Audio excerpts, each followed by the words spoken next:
მის საფუძველი, მაგრამ აი ხედავთ აქ მამკა კობახიძე მითამაშა თავით, შემდეგ ბურთი მოვიდა ბურთს და მუცელში სხეულში ხდება ბურთი ბათუმელ ფეხბურთელზე და არანაირი პენალტი აქ არ დაინიშნება. იყო ძალიან ბევრი ტრანსფერი, რომელმაც ვერ გაამართლა, ძალიან ბევრი ლეგიონერი, ამაზე გვაქვს დრო ალბათ გვექნება და ვისაუბრებთ ამ ყველაფერზე და მეჯეფინიო შიხლაძემ ჩააწოდა თავით გამოვაგ ბურთი ბათუმელ ფეხბურთელებს. აკონჩეტევა თუ გამოვა რთულია, რადგანაც ჯანჯღავამ რა კარგად დაარტყა. ფაქტობრივად ზურგით არის, მაგრამ ბევრი არც უფიქრია, აი ნახევარბრუნში შეძლო ჯანჯღავამ და მუთი მცირე მანძილითაც და ეს გოლი რომ გაეტანა, მე მგონი სეზონის საუკეთესოებაზე პრეტენზიას პირდაპირ განაცხადებდა. განმეორებ პატარკაციშვილის პასი წინ მარჯვენა ფრთიდან შეიძლება განვითარება, შეტევების კარგი პასი მეკარე უნდა გამოვიდეს და დროულად ზუსტად თამაშობს და შეეძლო რა თქმა უნდა ამებიძოს გოლის გატანა, მაგრამ მაინც გაიტანეს სამგურალის ფეხბურთელებმა. შეხვედრის 33 წუთზე ანგარიში ხდება 0-1 ჯანჯღავა გატანილი გოლის ავტორი, მისი მეორე გოლი მიმდინარე სეზონში. მას ამ სეზონამდე გოლი არ ჰქონდა გატანილი, გაიტანა თელავთან მეცხრე ტურში და ეს კიდევ ერთი გოლი მის კარიერაში. მეორე გოლი უფრო ზუსტად თავი დასწრებაზე მშვენიერი იყო, წინა ძელთან გაკეთებული პასი და ზუსტი გადაგზავნა კარის მიმართულებით. დიდი ხანია უკვე აღარ არის 1-1-ია. საფათო ჩაწოდება, თავი და მეკარე იგერიებს ალიან რთულ ბურთს.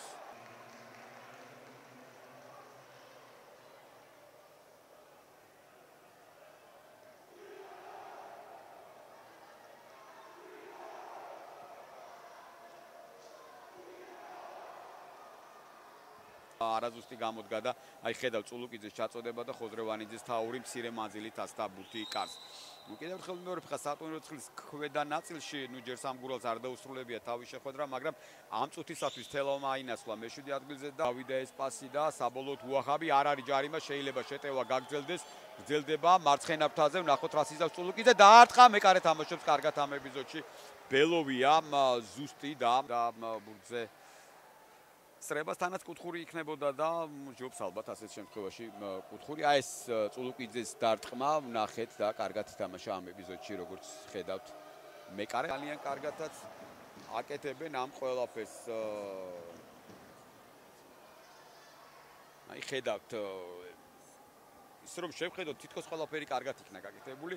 კარგი გადაცემა და ერთი შეხებით დარტყმა. თურმანიძეს რომელმაც 1-1-ზე აი ესე პირდაპირი გაგებით ურთულესი ბურთი მოიგერია, ხედავთ დროც ჰქონდა გაიხედა კარისკენ კლაუდინიო, მაგრამ დაარტყა და ყოჩახ მათე თურმანიძე რომელმაც რეაგირება მოასწრო და ფეხით აიღო ეს ბურთი. დენელმა მეკარემ შეძლო ამ ეპიზოდში ბურთის აღება. აი ხედავთ ყურადღებით იყო ხა განსაკუთრებული არაფერი გაუკეთებია, მაგრამ ყურადღებით ითამაშა და ბურთის აღებაც მოახერხა. ამასო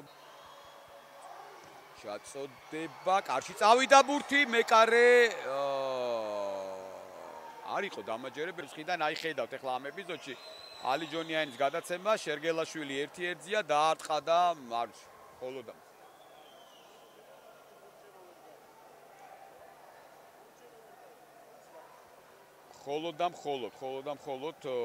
აპლოდისმენტები და შექება ახალგაზრდა მეკარეს. სამი ძალიან რთული ბურთი მოიგერია. იყო ხედავთ ახლა ამ ეპიზოდში განმეორებით. მეკარე ვერ შეიმაგრა. ალბათ შეეძლო აღება, მაგრამ არა, ვერ მოახერხა. ეს არის მეორე გოლი მიმდინარე სეზონში ცენტრალური მცველის. თელავს გაუტანა. პირველ წრეში და ეხლაც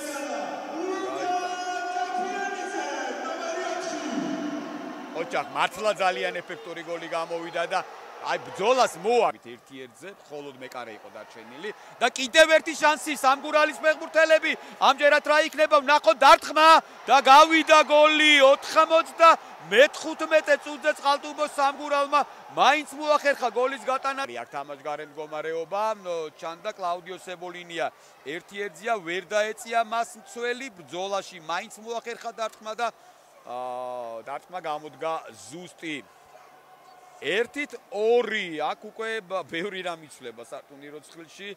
პირველ რიგში სამგურალისთვის კიდევ ერთხელ ვიმეორებ, სამგურალისთვის ბევრი რამ იცვლება, მე-7 პოზიციაზე რაც ამ გუნდისთვის ძალიან მნიშვნელოვანია. დიდი მადლობა ყველას ყურადღებისათვის, გემშვიდობებით მომავალ შეხვედრაზე.